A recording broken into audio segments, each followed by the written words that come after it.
So the idea is to do multiple concurrent, very small batches. I would call them micro batches of beer. This is a 10-liter coffee brewer.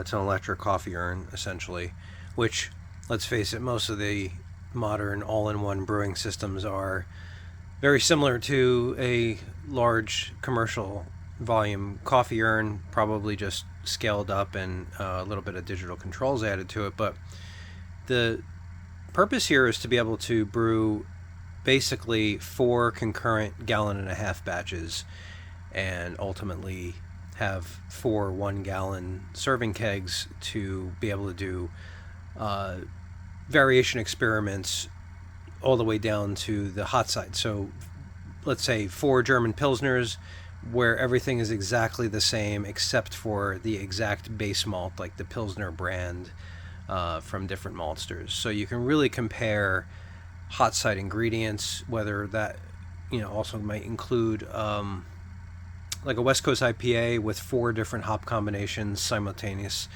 It's just really cool to be able to do side-by-sides on the hot side, and then also to be able to do more than just 2. I thought about doing 2 3-gallon batches, but I really want granularity and let my homebrew club members kind of pick their favorites out of different variables, and then I can kind of report back. And I'm just doing, a heat up test. This is a 1,000-watt heater on this. I've made myself a grain basket out of a hop spider. I just had to resize it so that it'll fit in here with the lid on. And the goal here is like this would be in the draining position.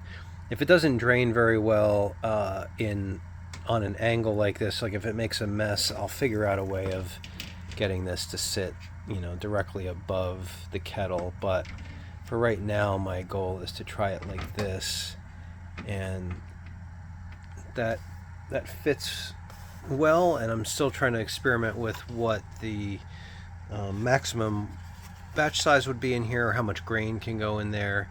I've got 1.75 gallons in there right now, but as of right now, everything fits with the lid on. So when I'm mashing, keep the heat in. This is also double wall, so this is 170 degrees right now, and the outside feels cool to the touch. I can leave my hand on here all day. I don't know if that's the case during the boil.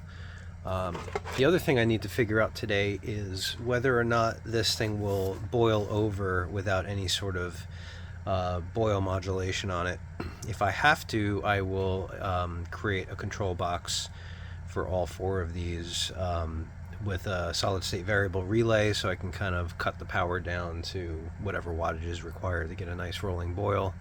I don't want this jumping out of the pot. I don't want to scorch the wort on the high density element in the bottom. So I'd rather not have to build something to control this, but I would be willing to build at least a very simple controller. I could probably use a thermometer with a high and low temperature alarm to sort of dial in the mash temperature. I think with the double wall, I don't really think I'm going to have to add a lot of heat during the mash. And at the very least, all 4 of them is going to go through the same temperature roller coaster that any one of them would have. So I don't really feel like I need to be too careful about the mash temperatures, as long as it's kind of within plus or minus 2 degrees that I'm looking for. So hang back, wait for some additional information on this. I'm really hoping to share a lot of my side-by-side experiments with my brewing channel. So hopefully that's some interesting content to re-engage you guys, and I'll see you on the next one.